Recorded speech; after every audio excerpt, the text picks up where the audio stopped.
छत्तीसगढ़ की धर्म संसद को लेकर महाभारत छिड़ी हुई है। हमारे साथ कांग्रेस पार्टी के वरिष्ठ नेता तारिक अनवर साहब हैं, आइए उनसे बात करते हैं। ताबड़तोड़ आप लोग पर हमला बोल रहे हैं असदुद्दीन ओवैसी, कह रहे हैं कांग्रेस और भाजपा दोनों मिले हुए हैं क्योंकि लगातार कांग्रेस क्या सरकारी पैसा खर्च हुआ है इस पूरी धर्म संसद में। जिस तरह से लगातार मुसलमानों के नरसंहार के लिए बोला गया, उस पर एफआईआर नहीं हुई, सिर्फ एक बयान पे एफआईआर हुई। देखिए, असदुद्दीन ओवैसी साहब जो भी बोलते हैं वो किसके बिहाफ पे बोलते हैं ये सारा देश जानता है।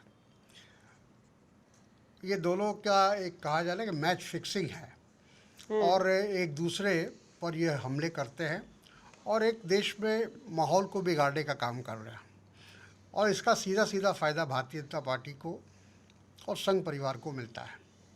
इसलिए अगर कोई ऐसी बात वो कह रहे हैं तो ये मान के चलना चाहिए कि स्पॉन्सर्ड है वो कहीं ना कहीं से। ये कहा जा रहा है कि राहुल गांधी को क्यों नहीं बुलाया गया धर्म संसद में, क्या उनको न्योता नहीं मिला था?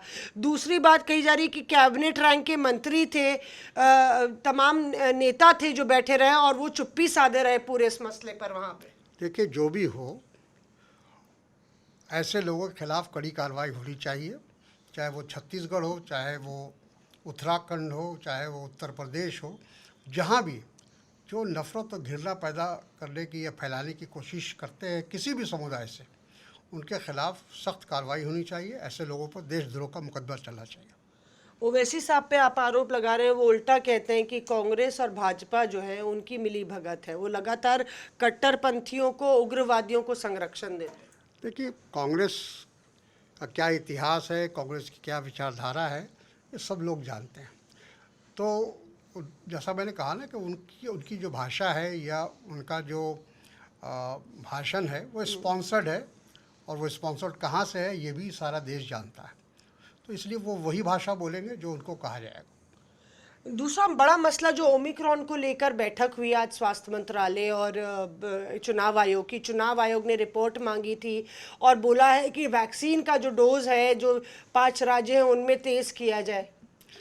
देखिए, हमें तो ऐसा लगता है कि कहीं ना कहीं कोई साजिश हो रही है इस पूरे 5 राज्यों में चुनाव को टालने का, क्योंकि 5 राज्यों में जो राजनीतिक परिस्थिति है वो भारतीय जनता पार्टी के पक्ष में नहीं है और इसलिए एक माहौल तैयार करने की कोशिश हो रही है कि अभी समय उपयुक्त नहीं है और इस चुनाव को टाला जाए। इलेक्शन कमीशन से बैठक भी हुई थी, आप जिस तर्ज पे बोल रहे हैं, मनीष तिवारी सब ने आपत्ति जताई थी संसद में कि प्रधानमंत्री इस तरह से कैसे बैठक कर सकते हैं इनफॉर्मल इलेक्शन कमीशन से जब वो एक कॉन्स्टिट्यूशनल बॉडी है। तो आपका आरोप है कि साजिश हो रही है? बिल्कुल, मैं समझता हूँ कि सब लोग जानते हैं कि आज का इलेक्शन कमीशन वो कितना स्वतंत्र है, कितना संवैधानिक जिसको कह सकते हैं बाइंडिंग है उसके ऊपर। तो आज की तारीख में जितने भी संवैधानिक संस्थाएं हैं इस देश में वो एक तरह से केंद्र सरकार के अधीन हैं और केंद्र सरकार जैसा चाहती है उससे कहलवाती है और काम लेती है। चाहे वो ईडी को ले लीजिए, इनकम टैक्स को ले लीजिए, इलेक्शन कमीशन को ले लीजिए, ये सब अब उनकी स्वतंत्रता नाम के लिए है।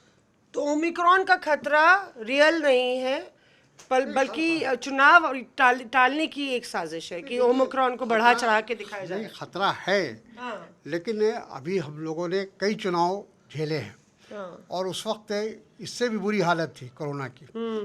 पहले चरण में, दूसरे चरण में हम लोगों ने देखा और उस दौरान में हमारे प्रधानमंत्री से लेकर सभी जो राष्ट्रीय नेता थे, जिस तरह से उन्होंने कंपेन किया, जिस तरह से भीड़ इकट्ठा की गई और चुनाव हुआ, सब लोगों ने देखा, इस देश ने देखा।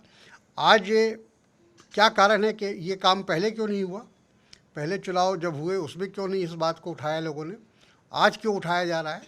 तो ये स्पष्ट है कि भारतीय जनता पार्टी पूरी तरह से सुनिश्चित नहीं है, उसको पूरी तरह से इत्मीनान नहीं है कि हम ये चुनाव जीतेंगे।